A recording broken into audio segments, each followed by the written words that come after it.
Hola, hola, bendiciones en este nuevo día. Seguimos meditando en las Escrituras. Hoy día seguimos leyendo el libro de Deuteronomio en los capítulos del 21 al 26.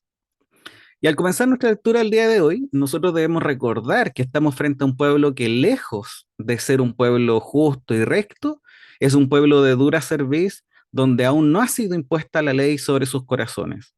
Es por esto que se necesita dejar por escrito distintas y variadas leyes con duras penas para poder mantenerlos alejados de las malas obras, obras que eran lamentablemente habituales en aquellos tiempos, pero que Dios aborrecía, como por ejemplo el dar muerte a otro hombre.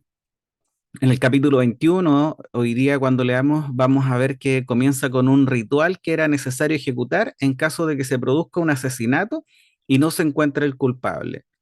Más allá de lo extraño que nos pueda parecer el rito, es importante ver cómo el pueblo no puede ser indiferente ante el pecado, menos ante uno tan aborrecible como el asesinato.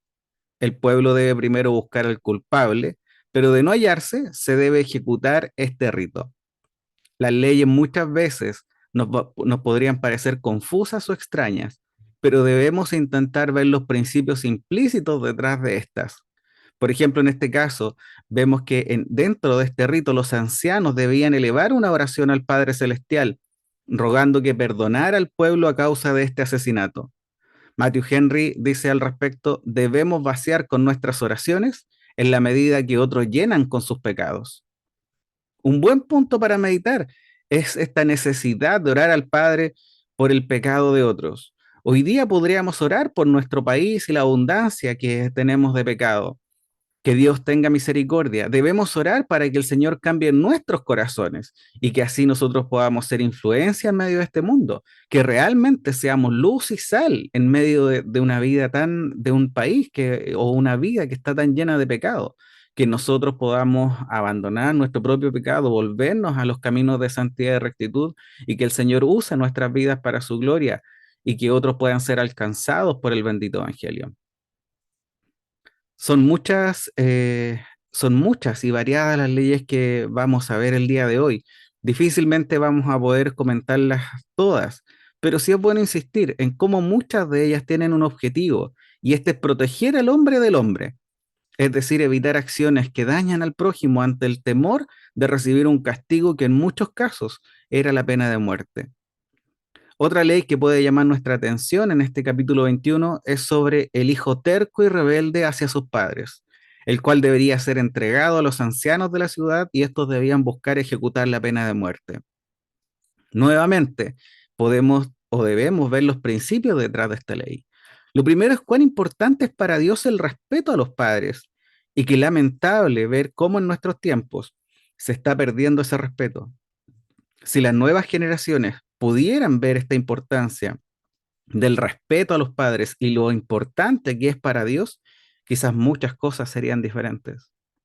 Es importante ver que cuando se acusa a este hijo terco y rebelde, las escrituras dicen que debía ser entregado y decir, este hijo nuestro es terco y rebelde, no nos obedece, es glotón y borracho. No era un hijo rebelde cualquiera, no era simplemente alguien que desobedecía a sus padres.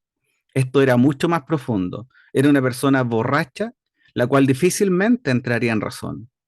Muchos conocemos el martirio que provoca el alcohol dentro de una familia, el daño que éste provoca en medio del hogar. Hoy, frente a este hecho, debemos pensar en cuán libertadas con el poder transformador de nuestro Señor Jesucristo. Cuánto nos debemos gozar en que el Señor liberta y es capaz de liberar a aquellos que hoy día han sido atados y esclavizados al alcohol. Al mismo tiempo, el reconocer que hay personas que han sido transformadas y cambiadas, debe ser de ánimo para que nosotros oremos con fe por aquellos que aún siguen atados a este tipo de vicios. El Señor puede libertar a otros. Nosotros debemos confiar en el poder transformador del Señor y debemos ser parte en esta guerra. Debemos orar e interceder por ellos para que el Señor los libere de este tan penoso cautiverio. Al final del capítulo 21 vemos un versículo que es citado por Pablo en su carta a los Gálatas. En el capítulo 3, versículo 3 de esta carta, dice, maldito todo el que es colgado del madero. Está citando las escrituras, está citando la parte final de este capítulo 21. Pablo hace esta cita para decirnos que Cristo nos redimió de la maldición de la ley, haciéndose maldición por nosotros. Así como el cadáver expuesto de un criminal condenado acarreaba la maldición de Dios, también el Padre permitía que su Hijo fuera expuesto públicamente como el que llevó la maldición de Dios por el pecado. Pablo lo escribió así en otra carta: al que no conoció pecado, por nosotros lo hizo pecado, para que nosotros seamos justicia de Dios en él. Luego en el capítulo 22 también veremos diversas y variadas leyes. En los primeros versículos pide al pueblo que si ve animales sueltos y reconozcan y reconocían al dueño, éste fuera llevado a donde el dueño. Si no conocía al dueño, que lo llevara a su casa y que lo cuidara mientras el dueño aparecía para reclamarlo. Es imposible al leer esto, es imposible al leer estos versículos el no recordar la regla de oro que nos dejó nuestro Señor. Y nosotros debemos recordar constantemente, y es que debemos hacer a los demás como queremos que hagan con nosotros. En este capítulo también aparece uno de los más conocidos y citados. Por ejemplo, es que el que encontramos en el versículo 5 dice así: la mujer no vestirá ropa de hombre, ni el hombre se pondrá ropa de mujer, porque cualquiera que hace esto es abominación al Señor tu Dios. Mantener la santidad de esa distinción entre los sexos que fue establecida desde la creación del hombre y la mujer, en relación con lo cual este pueblo no debía pecar. Toda violación o intento de borrar esta distinción era contra natura y por lo tanto una abominación a la vista de Dios. Los roles fueron claramente establecidos por el Señor y las diferencias entre uno y otro también.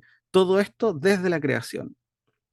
Pero al mismo tiempo, esto podría ser un poquito más profundo. Algunos comentaristas han visto un significado que tiene relación con las prácticas idólatras de los pueblos que van a ser conquistados. Había una relación entre la práctica del travestismo y algunos aspectos de la religión cananea, por ejemplo, en la fertilidad. La adoración a Astarte, la hermana gemela de Baal, destacaba algunas veces a los hombres disfrazando a los hombres como con vestidos de mujer y las mujeres con ropa de hombre en celebraciones paganas de idolatría respecto a estos dioses. La homosexualidad también estaba asociada a la adoración de Baal. Por lo tanto, todas estas prácticas eran abominación a los ojos de Dios. Sobre las leyes que aparecen en el capítulo 22 en general, Matthew Henry dice: estas reglas y otras pudieron ser necesarias en aquel entonces, y no es necesario que nosotros debamos examinarlas detalladamente, pero sí hacerlo con respeto. Las leyes se relacionan generalmente, principalmente al séptimo mandamiento, imponiendo una prohibición a la lujuria carnal con la cual batalla el alma del hombre. Y así, hermanos, en general hoy día en los capítulos 23, 24, 25, 26, al igual que estos dos que hemos comentado, tenemos muchas y variadas leyes que, insisto, no vamos a poder comentarlas todas, especialmente por tiempo, pero sí hay algunas que es bueno no pasarlas por alto, porque creo que son verdades que nosotros debemos recordar y estar meditando en ellas. Por ejemplo, en el capítulo 24, versículo 16 dice: los padres no morirán por sus hijos, ni los hijos morirán por sus padres. Cada uno morirá por su propio pecado. Y esto nos recuerda la importancia que tiene finalmente esta verdad. Cada uno es responsable de sus propios actos ante Dios. También podremos observar otras variadas leyes en este capítulo 24 que tienen un objetivo, y es que busca proteger y ayudar a los más desvalidos. En el capítulo 25 también veremos una ley que tiene relación con el Nuevo Testamento. Una viuda que había quedado sin hijos debía ser tomada por su cuñado y tener un hijo para mantener el nombre del difunto. Esta ley es usada para probar a nuestro Señor, y nosotros lo podemos leer en el capítulo 22 del libro de Mateo. Y con esto quiero terminar aprovechando esta conexión. Cuando nosotros leemos el relato en el capítulo 22 de Mateo, podemos leer en el versículo 29 que la respuesta de nuestro Señor a los maestros que estaban tratando de, ¿cómo decirlo de alguna forma, de ponerlo en aprietos? Nuestro Señor les dice: estáis equivocados por no comprender las escrituras ni el poder de Dios. Y esto me hace meditar y reflexionar en cuántas cosas de las que estamos leyendo y que quizás nos parecen extrañas, nosotros no comprendemos. Y esto solamente me hace pedirle más al Señor y que estemos orando, que tenga misericordia, que abra nuestro entendimiento y que nos dé sabiduría para poder comprender el verdadero poder de Dios y que nos libre de las equivocaciones que nos puedan llevar a apartarnos de sus caminos. Que el Señor nos ayude a comprender sus escrituras para así nosotros poder andar en los caminos de rectitud y de santidad en el cual Él nos ha llamado. Damos gracias en este día al Señor por su palabra y esperamos que nos siga iluminando y transformando por medio de la meditación en las Escrituras.